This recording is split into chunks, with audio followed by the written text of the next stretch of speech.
Ukraine अब झुकने वाला नहीं है। महीनों से बमबारी झेल रहे ज़ेलेंस्की ने साफ कर दिया है कि अब की बार वो पुतिन के सामने घुटने नहीं टेकेंगे, बल्कि वो सीधे जंग की तैयारी कर रहे हैं। यही वजह है कि यूक्रेन ने अमेरिका को 8 लाख करोड़ रुपए के हथियार खरीदने का प्रस्ताव भेजा है, और ये रकम अकेला यूक्रेन नहीं देगा, यूरोपीय देश मिलकर ये पैसा जुटाएंगे। अमेरिकी राष्ट्रपति डोनाल्ड ट्रंप ने व्हाइट हाउस में यूक्रेनी राष्ट्रपति और यूरोपीय नेताओं से मुलाकात की।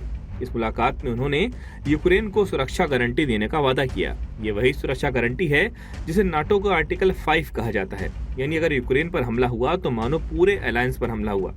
फर्क सिर्फ इतना है कि यूक्रेन को औपचारिक तौर पर नाटो में शामिल नहीं किया जाएगा, लेकिन सुरक्षा गारंटी नाटो जैसी ही होगी।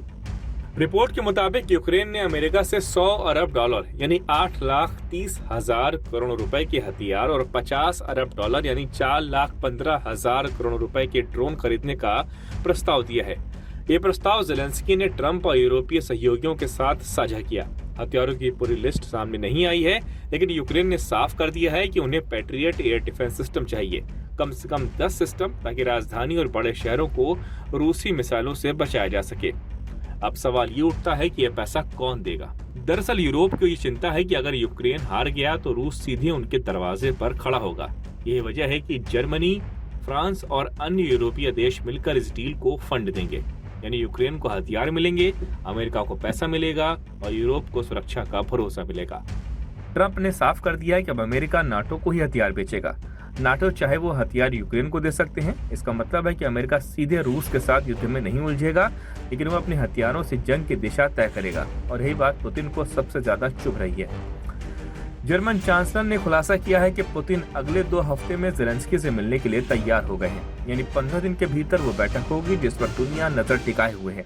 यूरोपीय नेता चाहते हैं कि बैठक से पहले सीज फायर हो, लेकिन ट्रंप ने साफ कहा है कि सीज फायर सिर्फ अस्थायी समाधान है, असली फैसला टेबल पर होगा। ट्रंप ने ज़ेलेंस्की और यूरोपीय नेताओं से मुलाकात के बाद कहा कि मैंने पुतिन को फोन किया है। त्रिपक्षीय बैठक होगी जिसमें मैं, पुतिन और ज़ेलेंस्की शामिल होंगे, जिसमें यह तय होगा कि जंग रुकेगी या और भड़केगी। अब तस्वीर साफ है, यूक्रेन न सिर्फ अमेरिकी हथियारों से अपनी सेना को मजबूत कर रहा है, बल्कि यूरोप को भी अपने साथ खींच लाया है। अगर ये डील पक्की होती है तो पुतिन को पहली बार एहसास होगा कि ये जंग सिर्फ यूक्रेन के खिलाफ नहीं है, बल्कि पूरे पश्चिमी अलायंस के खिलाफ है। यूक्रेन ने रूस को संदेश दे दिया है कि अब वो अकेला नहीं है, उसकी पीठ पर अमेरिका की ताकत है, यूरोप का पैसा है, नाटो जैसी सुरक्षा गारंटी है। यही वजह है कि अब ज़ेलेंस्की पुतिन से मिलने जा रहे हैं, तो झुकने के लिए नहीं, बल्कि आंख में आंख डालकर सौदेबाजी करने के लिए। 2 हफ्ते बाद होने वाली बैठक में दुनिया का सबसे बड़ा सवाल तय होगा, रूस यूक्रेन की जंग जारी रहेगी या खत्म होगी। अगर हथियारों की डील साइन हो गई और सुरक्षा गारंटी का ऐलान हो गया, तो इसका मतलब होगा कि पुतिन के खिलाफ पूरा पश्चिम खड़ा हो गया, और अगर पुतिन पीछे नहीं हटे तो यूक्रेन की धरती पर अब तक की सबसे बड़ी जंग छिड़ सकती है।